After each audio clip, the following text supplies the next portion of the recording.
Labadiena. Alio, laba diena. Robertas, esu pastatų šiltinimo šilumos išsaugojimo pastatuose ekspertas konsultantas. Dirbu su Aha, portalu Ekspertai LT ir matau jūsų paklausimą dėl pirtelės šiltinimo. Tai noriu iš karto pasakyti, esu ne medžiagų tiekėjas, ne rangovas, nieko nepardavinėju, tiesiog konsultuoju žmonės, kaip mažiausiomis išlaidomis racionaliausiai išsaugo daugiausiai šilumos pastatuose. Tai mano vardas Robertas, kiek jūsų matau iš elektroninio pašto Aleksandras, taip? taip, teisingai. Malonu, Aleksandrai. Dabar žiūrėkit, pirmiausiai tai pradėti reikia nuo to, kad jeigu jūsų viršutinė konstrukcija nesulaikys jūsų pinigai sušildyto oro, jūs tiesiog turėsit didelius nuostolius. Todėl šiltinimo pagrindas pirmiausiai yra sandarumas. Nes šiltas oras, jisai jeigu gauna kur pabėgti, jis nespėja atiduoti savo temperatūros ir varža nelemia tada. Todėl pirmiausia reikia užtikrinti sandarumą. Tai dabar jūsų, kiek supratau, stogas viršuje tarnaus kaip šildomų kambarių lubos, tiesa? Jau gaunasi tai taip, gaunasi Mhm. taip. Dar aš petį nestačiau, pas mane tik tai, kaip liaudiškai sakyti, karobkė, Mhm.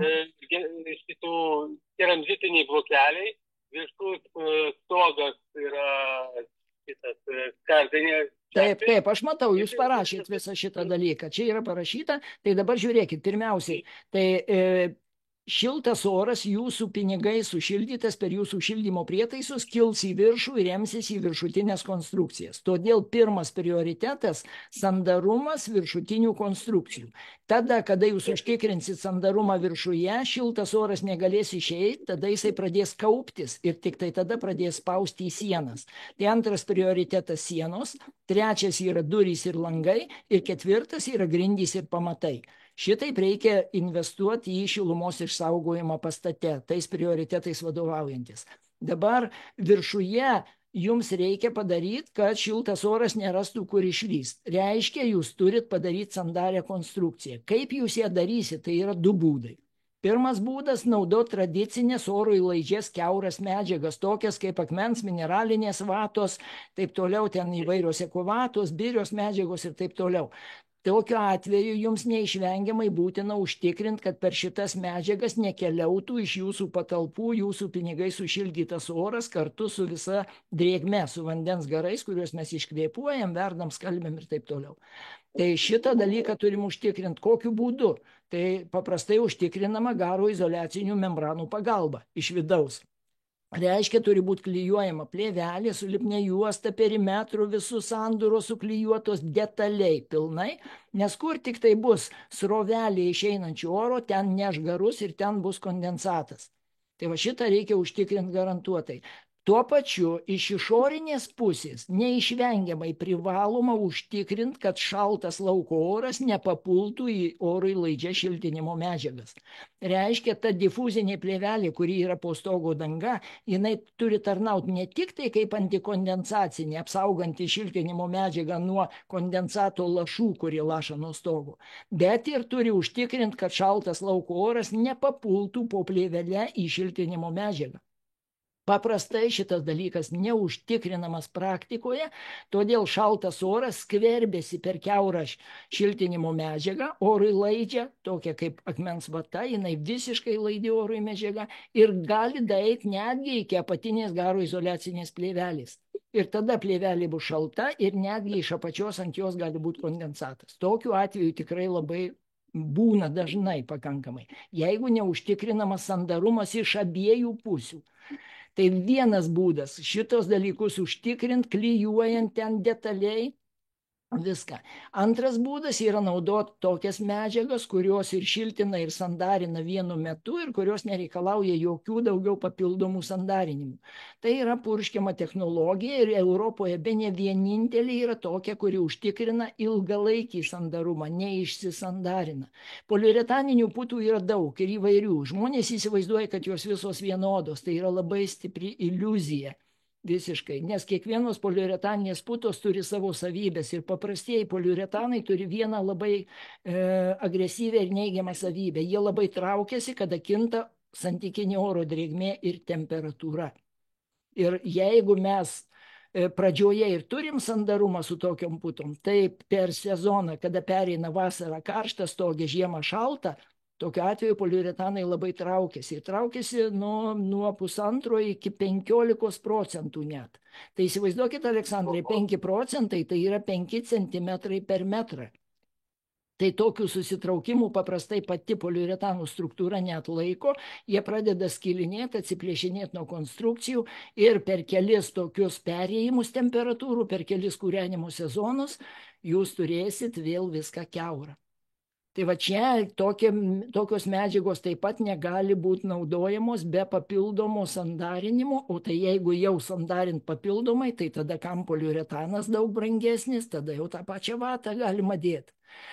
Tai bene vienintelė Europoje medžiaga, kuri garantuotai užtikrina, kad neišsisandarins, tai yra naujasis poliuretanas, kanadiečių padaryta medžiaga, nuo 2007 metų jinai yra Europoje ir smagu, kad lietuviai pirmieji ją Europoje parsivežė ir pradėjo oficialiai naudoti.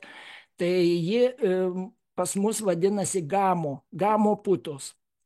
Tai jūs galite įeiti į svetainę gamo.lt ir ten viską pasidomėti. Naudosit jūs ją ar ne, tai tik jums spręst. Aš, kai dar rinkausi savo namui medžiagą, išanalizavęs visą rinką pilnai, aš pasirinkau šitą medžiagą ir tikrai džiaugiuosi ir galiu iš savo praktikos grinai parekomenduoti jums. Nes daug esu ekspertizių padaręs šitos medžiagos, tai iš tikrųjų tas 20 metų garantinis sertifikatas, kurį išduoda įmonė šiltinanti su šito medžiaga, tai jis tikrai veikia. Aš galiu tai užtikrinti, nes nuo 12 metų iki dabar tikrai džiaugiuosi savo pasirinkimu. Tai va tokie niuansai. Dabar dar vienas niuansas svarbus, ką aš norėjau jums perduoti. Jūs rašot, kad iš keramzitinių blokelių, iš fibo blokelių, kada statomas pastatas, reikia labai svarbu žinot, kad tie blokeliai yra visiškai kiauri, absoliučiai. Per juos eina oras visiškai kiaurai.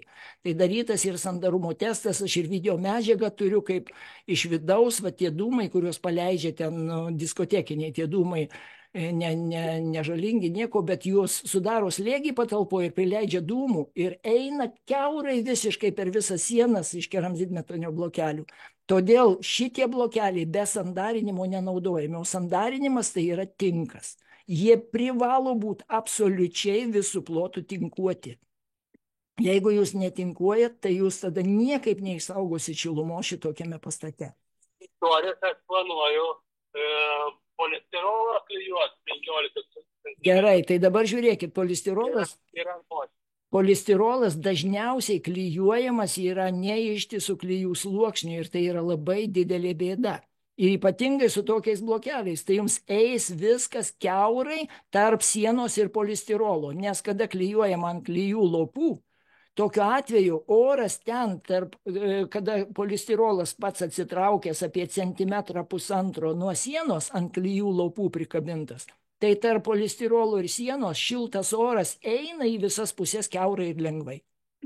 Tai yra polistirolas labai menkai tetarnauja tada. Iš išorės atrodo balta gražu, o oras gastroliuoja tarp šiltinimo medžiagos ir paties fasado. To daryti negalima. Jau jeigu norit šitą daryti, tai tada arba jūs ištisų klijų sluoksnių klijuosit polistirolą, bet kokiu atveju ištisų klijų sluoksnių klijuosit, bet kada jūs ant to grubaus paviršiaus šitie klijų sunaudosit, tai jums bus kosminė sąmata. Tai greičiausiai, kad reikės paimti pirmiausiai nutinkuot lygiai, o tada tik tai ištisų klijų sluoksnių priklijuot polistirolą prie sienų. Tai va tą dalyką įvertinti, tai labai svarbu. Va, dažnai žmonės nežino šito dalyko, nepagalvoja apie tai ir tada ima pigesnius blokelius, o paskui pasirodo, kad tai gaunasi kur kas brangiau, negu kad būtų ėmę kitus, kurių nereikia specialiai tinkuoti. Tai aš iš karto noriu perspėti, kai pamačiau šitą jūsų paklausimą, tai iš karto noriu perspėti, kad nepadarykit tokios klaidos. Kada uždėsit apdailą ir dar va tą polistirolą neištisų klijų sluoksnių, tai ten jums šnypš kiaurai laukam visą šilumą. To daryti negalima. Ir iš vidaus būtina tinkuoti. Jeigu aš iš vidaus Iš vidaus jūs aptinkuosit labai gerai, bet tai tada patikėkit, kad jūsų polistirolas iš išorės nebus visą laiką pilnai sandarus. Per apačią, per šonus, per jų įvairius įskilimus, kad ir mikro, šaltas lauko oras papuls iki fasado. Ir jeigu jis papuls iki fasado, jisai kiaurai per visus blokelius iki pat jų vidinio paviršiaus, iki pat vidinės apdailos. Tai nėra šilumos išsaugojimas, tai nėra tikras izoliavimas. Tai va tie niuansai, jie vyksta, tai yra elementari, paprasta fizika ir ją reikia įvertinti. O žmonės galvoja, kažkaip tai bus, savaime bus gerai. Nu, reikia tiesiog suvokti, kas vyksta. Kada išorinis slėgis vėjo yra, tai skverbėsi jisai per į didelį plotą namo atsimuša ir skverbėsi per įvairius nesandarumus. Ir jeigu nesandarumų yra ir gali praeiti, kaip, sakykime, ištisas klijų sluoksnis, jau nepraleis jums oro, vėjo, sakykime. Bet jeigu nėra ištiso klijų sluoksnių, jūs turėsit bėdos. Nu, kiek tos bėdos? Nu, aišku, nenumirsit dėl to, bet išlaido šildymui ir komfortas viduje, išsilaikymas šilumos bus ryškiai mažesnis. Tai va, ir žmogus paprastai ir nesužinos, kaip ten iš tikrųjų, kaip galėjo būti. Jis tiesiog gyvens su tuo, bus nepilnai gerai, bet, matyt, taip turi būti, sako žmonės. O iš tikrųjų netiesa, turi būti 5 kartus geriau, o žmogus gyvena 5 kartus prasčiau, net nežinodamas apie tai. Tai va, tą dalyką noriu iš karto perspėti. Tai va, ką jūs naudosit, jūs spręskit pats. Iš tikrųjų, aš visus niuansus, kurie būtini tam, kad padaryti namą šiltą, ekonomiškai modernų ir nedarant klaidų, neperdarinėjant, kad tai būtų nebrangiai, aš sudėjau į labai stiprų seminarą, kurį ir pavadinau Šiuolaikinis, modernus, šiltas, ekonomiškas ir nebrangus namas, kaip nesuklysti. Tai šito seminaro vaizdo įrašą jūs galite įsigyti mano svetainėje, kuri vadinasi sandarusnamas.lt. Aha, gerai, užrašiau. Jo, tai vat pasinaudokit šitą galimybę, ten rasit ir įvairių straipsnių, ir įvairių mokslininkų atsiliepimų ir taip toliau. Šitą puslapį panagrinėkit, gausit tikrai naudingos informacijos. Ir ta informacija, kuri seminarė sudėta, aš ją apdraudęs esu.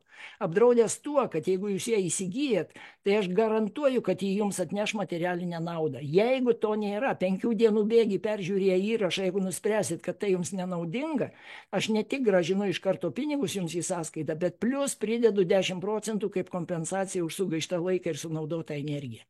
Todėl, kad aš tikrai žinau, ko verta šitą informaciją, jinai yra patikrinta, garantuota, taip, kad tiesiog jūs įsigydami ją nerizikuojat nieko visiškai.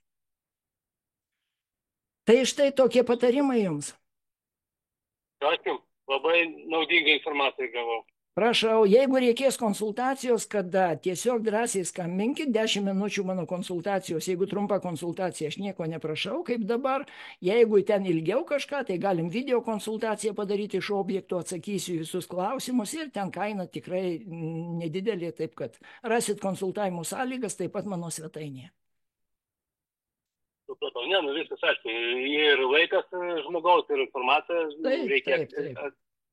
Gerai, ačiū Jums, Aleksandrai, kad tai išgirdot. Linkiu Jums racionalių sprendimų ir ekonomiškų rezultatų. Gerai, ačiū Jums. Iki, visą.